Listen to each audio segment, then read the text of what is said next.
Você tem um deste? Sou louca pelo meu. Na verdade, adoro todas as minhas coisas. Já se perguntou de onde vêm todas as coisas que compramos e para onde vão quando nos desfazemos delas? Não conseguia deixar de pensar nisso, por isso quis saber mais sobre o assunto. E os livros diziam que as coisas se deslocam ao longo de um sistema. Da extração, para a produção, para a distribuição, para o consumo e para o tratamento de lixo.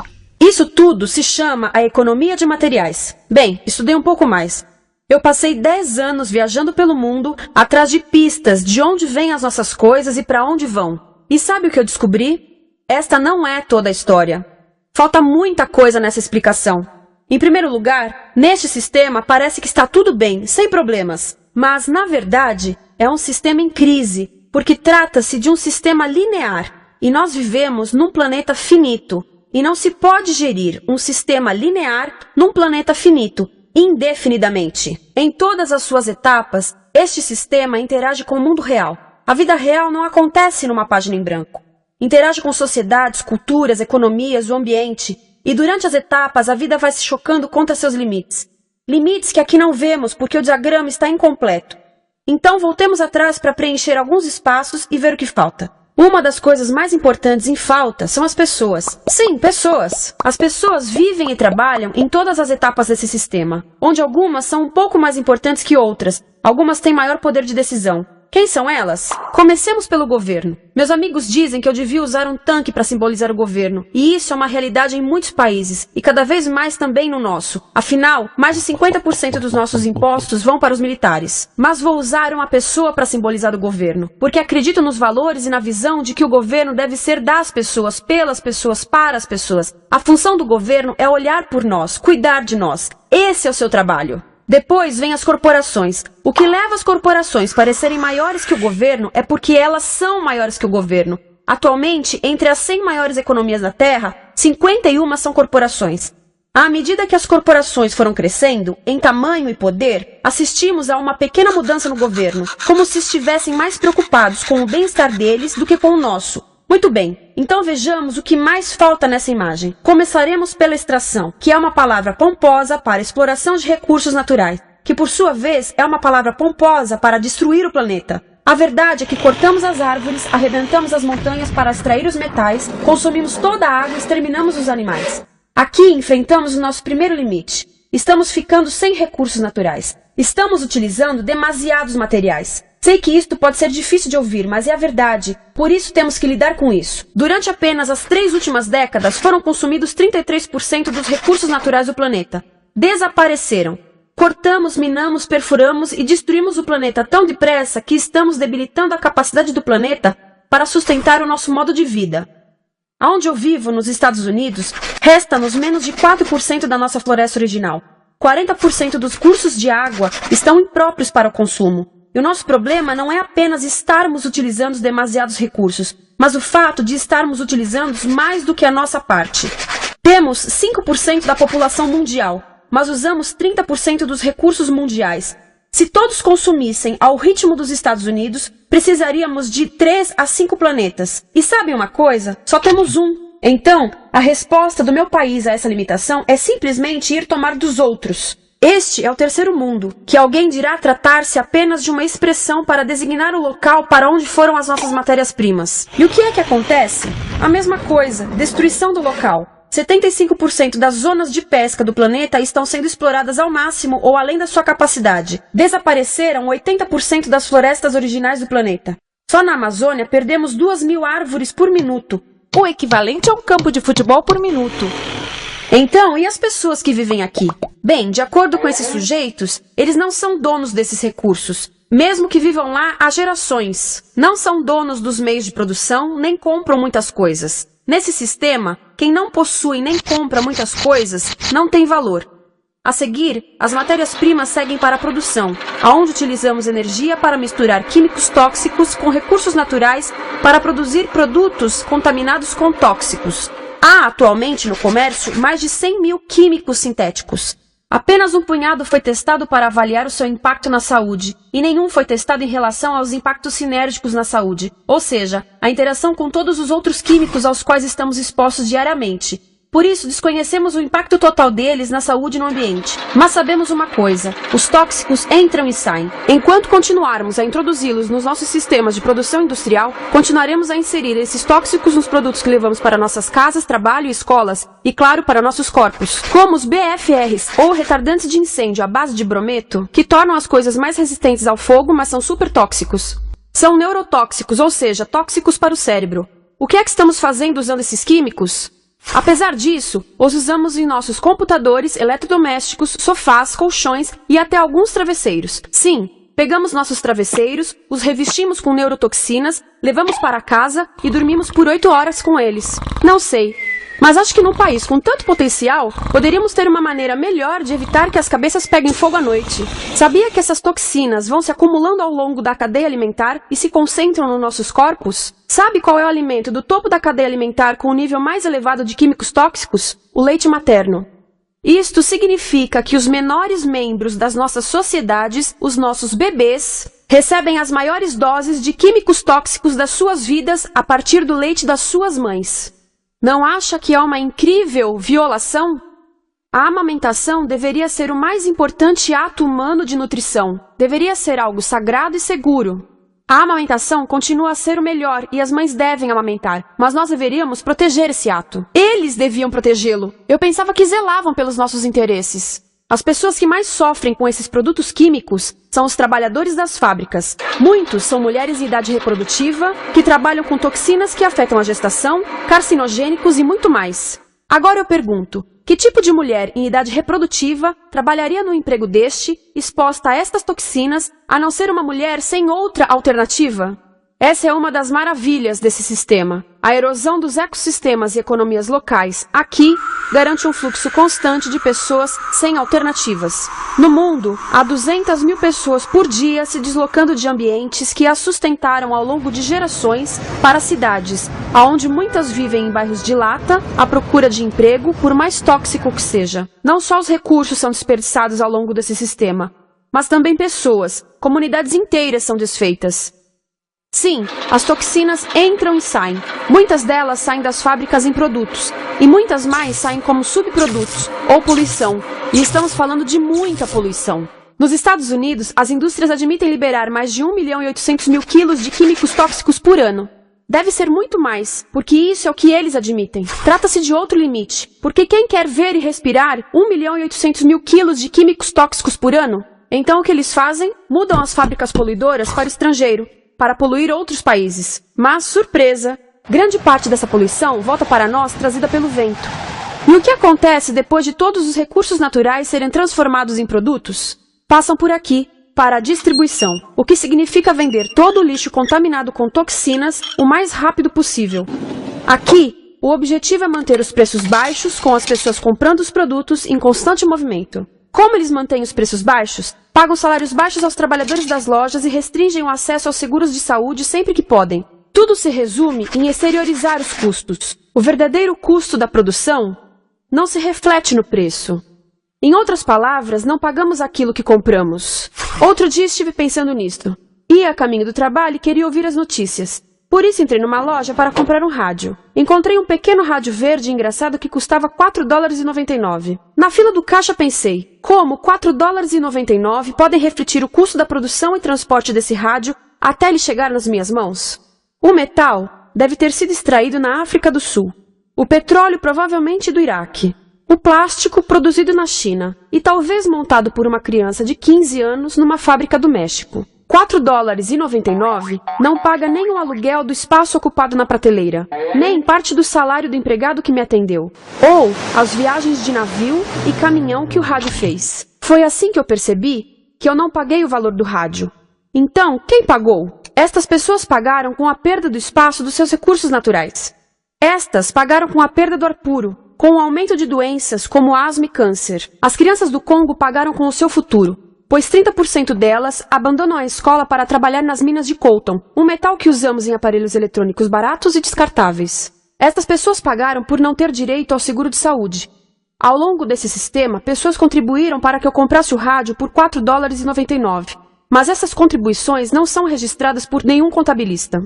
É isto que eu quero dizer com exteriorizar o verdadeiro custo de produção. E isso nos leva à seta dourada do consumo. O coração do sistema, o motor que impulsiona. É tão importante proteger esta seta que se tornou prioridade daqueles dois sujeitos. É por isso que após o 11 de setembro, quando nosso país estava em choque, o presidente Bush poderia ter sugerido fazer luto, rezar, ter esperança, mas não, ele disse para fazermos compras. Compras! Nos tornamos uma nação de consumidores. Nossa principal identidade passou a ser de consumidores. Não mães, professores, agricultores, mas consumidores. Nosso valor é medido e demonstrado pelo quanto contribuímos para esta seta. Quanto consumimos. Não é isso que fazemos? Compramos, compramos, compramos. Manter os produtos circulando. E como circulam? Sabe qual a porcentagem dos produtos que circulam através desse sistema que ainda são usados 6 meses depois da venda na América do Norte? 50%? 20%? Não, 1%. 1. Em outras palavras, 99% das coisas que nós cultivamos, processamos, transformamos, 99% das coisas que percorrem o sistema são lixo em menos de 6 meses. Como é que podemos gerir um planeta com esse nível de rendimento? Mas não foi sempre assim. Hoje, o consumidor médio americano consome o dobro que há 50 anos. Pergunte à sua avó. No tempo dela, a boa gestão, a engenhosidade e a poupança eram valorizados. Então, como é que isso aconteceu? Bem, não aconteceu simplesmente. Foi planejado. Pouco depois da Segunda Guerra Mundial, estes sujeitos estudavam a forma de impulsionar a economia. O analista de vendas Victor Lebow articulou a solução que se tornaria a norma de todo o sistema. Ele disse: a nossa enorme economia produtiva exige que façamos do consumo a nossa forma de vida, que tornemos a compra e o uso de bens em rituais, que procuremos a nossa satisfação espiritual, a satisfação do nosso ego no consumo. Precisamos que as coisas sejam consumidas, destruídas, substituídas e descartadas a um ritmo cada vez maior. O conselheiro econômico do presidente Eisenhower disse: o principal objetivo da economia americana é produzir mais bens de consumo. Mais bens de consumo? O nosso principal objetivo? Não é providenciar cuidados médicos, ou educação, ou transportes seguros, ou sustentabilidade, ou justiça? Bens de consumo? Como é que eles nos fizeram adotar esse sistema de forma tão entusiástica? Bem, 2 das suas estratégias mais bem-sucedidas são a obsolescência planejada e a obsolescência perceptiva. A obsolescência planejada é uma outra forma de dizer criado para ir para o lixo. Eles fazem as coisas de modo que sejam inúteis tão rápido quanto possível para jogarmos fora e voltarmos a comprar. Isso é óbvio em sacolas ou copos de plástico, mas verifica-se isso em coisas maiores como esfregões, DVDs, máquinas fotográficas, churrasqueiras, quase tudo. Até computadores. Já reparou que quando compra um computador, a tecnologia muda tão rápido que em poucos anos se torna quase um impedimento para a comunicação? Fiquei curiosa e abri um desses computadores para ver o que tinha dentro. E descobri que a peça que se muda a cada ano é apenas uma pecinha no canto. Mas não se pode mudar apenas essa peça, porque cada nova versão tem um formato diferente. Tem que jogar tudo fora e comprar um novo. Estive lendo sobre o design industrial da década de 50, quando a obsolescência planejada começou a aparecer. Esses designers eram muito claros sobre o assunto. Chegavam a debater quão rápido conseguiam que um aparelho avariasse, mas de modo que o consumidor mantivesse fé suficiente para ir comprar outro.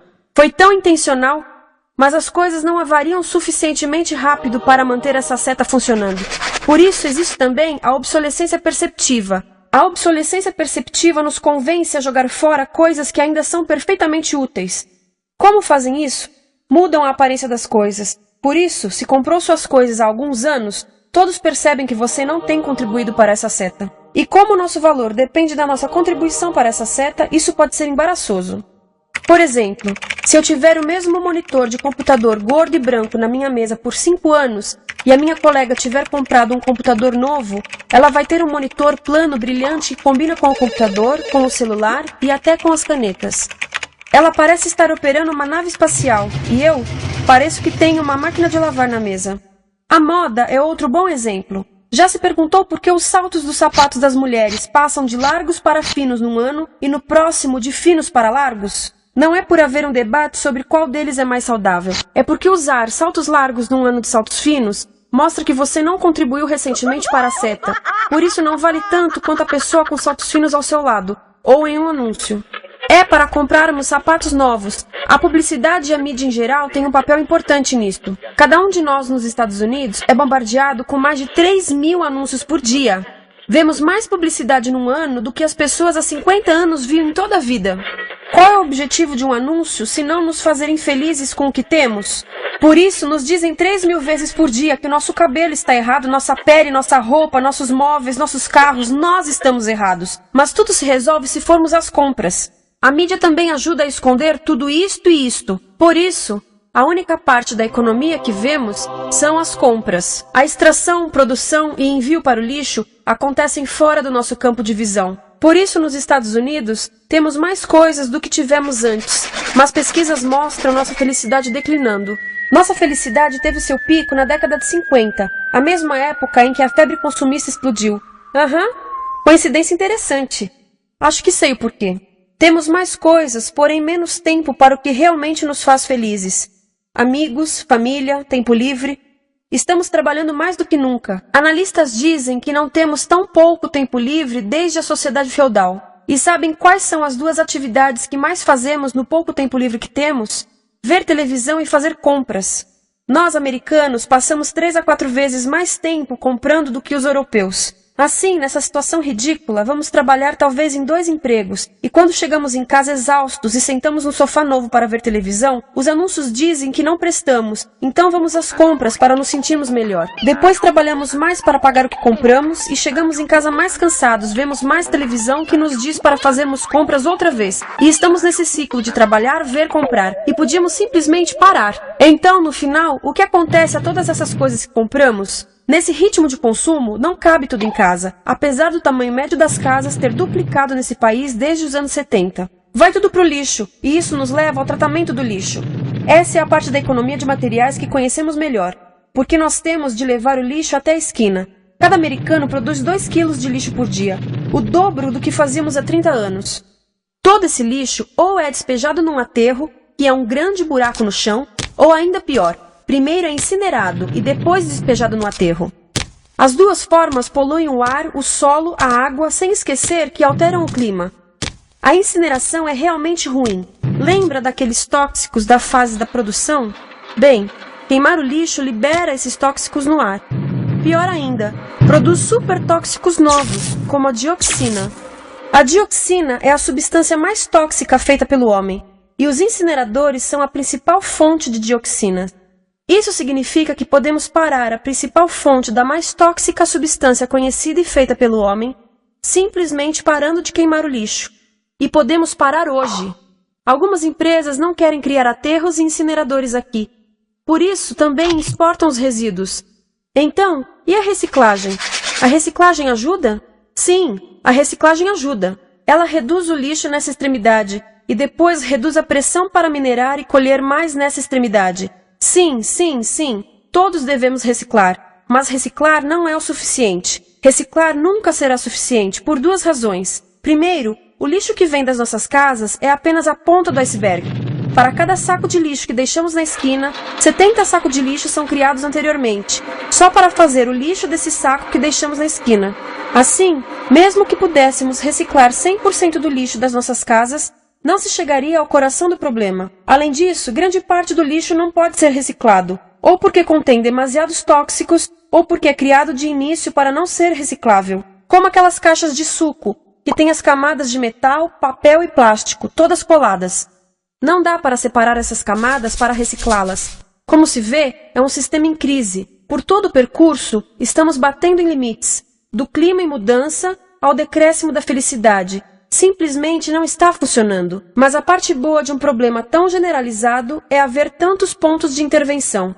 Há pessoas trabalhando aqui salvando florestas, e aqui na produção limpa. Pessoas trabalhando em direitos do trabalho, em comércio justo, em consumo consciente, no bloqueio de aterros e incineradores. E muito importante, em recuperar o nosso governo, para que seja realmente pelas pessoas e para as pessoas. Todo esse trabalho é criticamente importante, mas as coisas vão realmente começar a se mover quando enxergarmos as ligações, quando enxergarmos o panorama geral. Quando as pessoas ao longo do sistema se unirem, poderemos reivindicar e transformar esse sistema linear em algo novo, um sistema que não desperdice recursos ou pessoas, porque aquilo de que precisamos nos livrar é da antiga mentalidade de usar e jogar fora. Há uma nova escola de pensamento nesse assunto, e é baseada em sustentabilidade e equidade, química verde, 0 resíduos, produção em ciclo fechado, energia renovável, economias locais vivas, já está acontecendo. Há quem diga que é irrealista, idealista, que não pode acontecer. Mas eu digo que quem é irrealista são os que querem continuar pelo velho caminho. Isso é que é sonhar. Lembre-se que a velha forma não aconteceu por acaso. Não é como a gravidade que temos que conviver. As pessoas a criaram, e nós também somos pessoas. Por isso vamos criar algo novo.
Você tem um deste?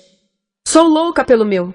Na verdade, adoro todas as minhas coisas. Já se perguntou de onde vêm todas as coisas que compramos e para onde vão quando nos desfazemos delas? Não conseguia deixar de pensar nisso, por isso quis saber mais sobre o assunto. E os livros diziam que as coisas se deslocam ao longo de um sistema. Da extração, para a produção, para a distribuição, para o consumo e para o tratamento de lixo. Isso tudo se chama a economia de materiais. Bem, estudei um pouco mais. Eu passei 10 anos viajando pelo mundo, atrás de pistas de onde vêm as nossas coisas e para onde vão. E sabe o que eu descobri? Esta não é toda a história. Falta muita coisa nessa explicação.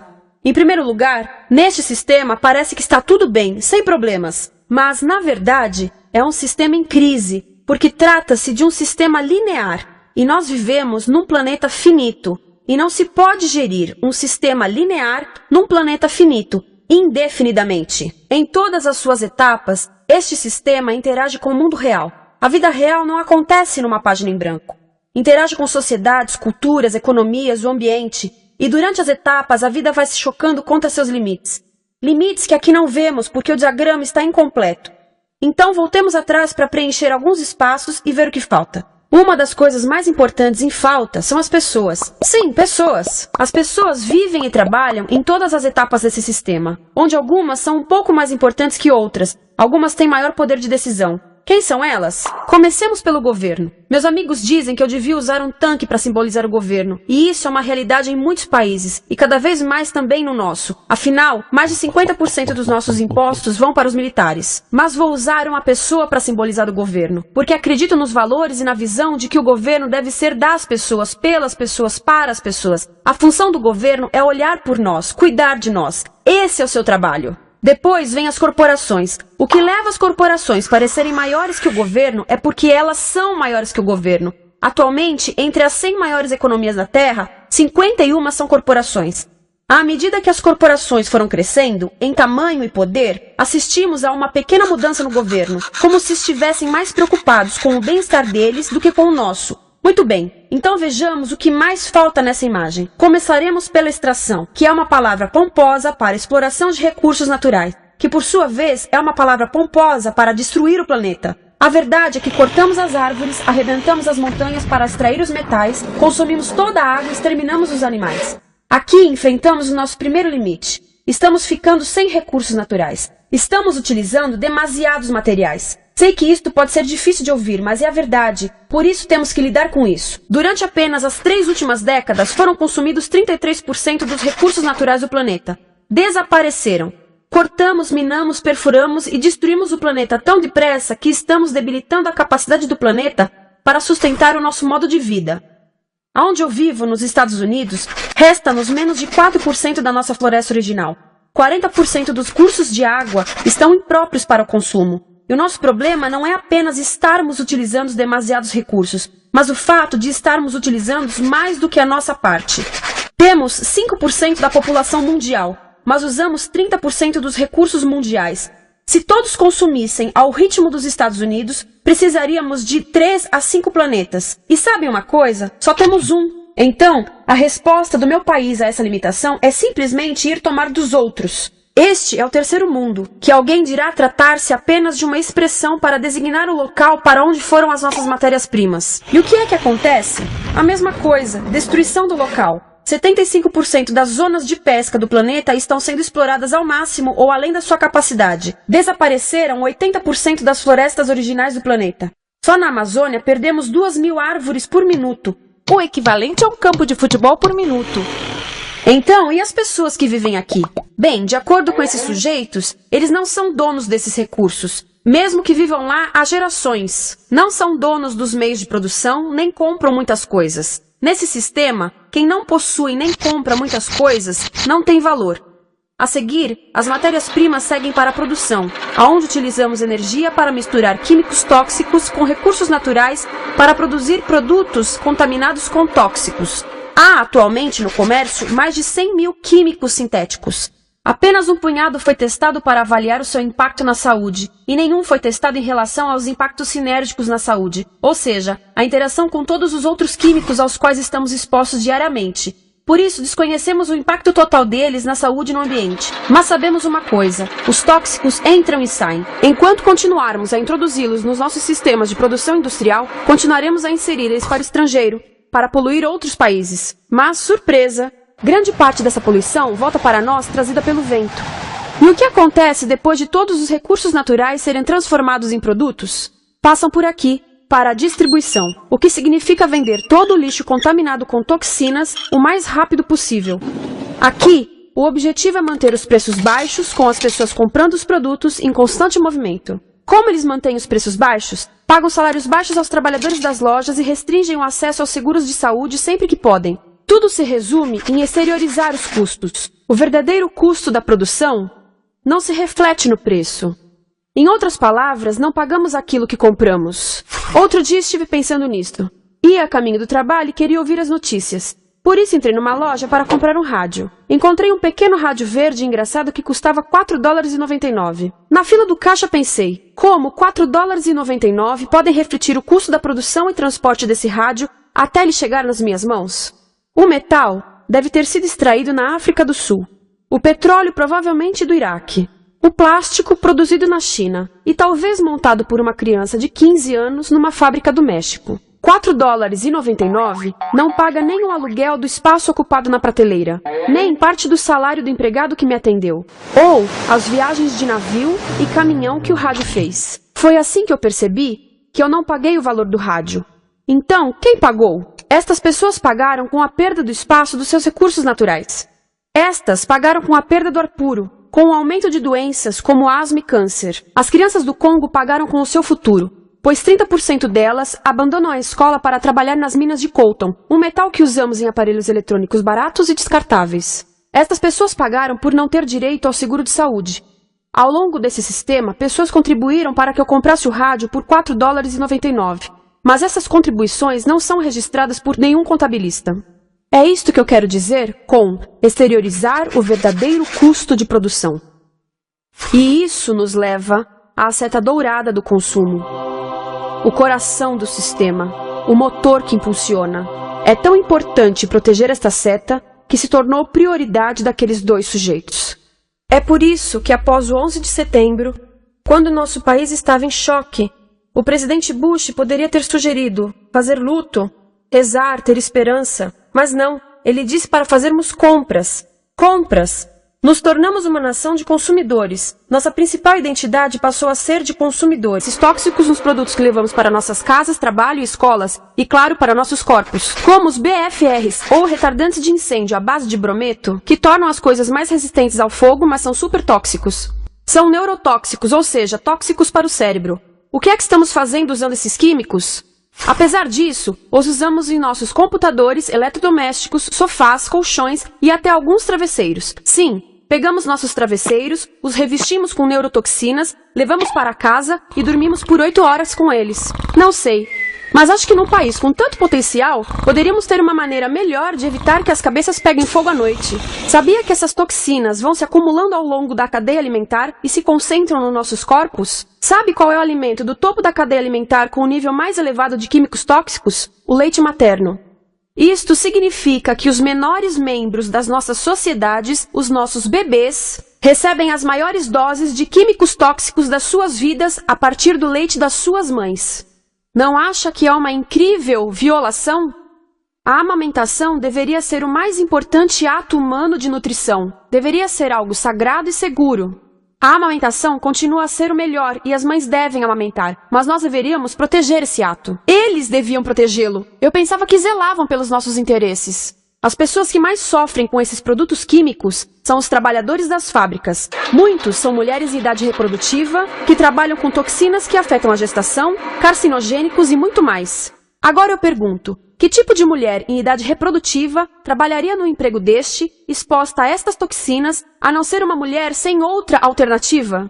Essa é uma das maravilhas desse sistema. A erosão dos ecossistemas e economias locais, aqui, garante um fluxo constante de pessoas sem alternativas. No mundo, há 200 mil pessoas por dia se deslocando de ambientes que as sustentaram ao longo de gerações para cidades, onde muitas vivem em bairros de lata, à procura de emprego, por mais tóxico que seja. Não só os recursos são desperdiçados ao longo desse sistema, mas também pessoas, comunidades inteiras são desfeitas. Sim, as toxinas entram e saem. Muitas delas saem das fábricas em produtos, e muitas mais saem como subprodutos, ou poluição.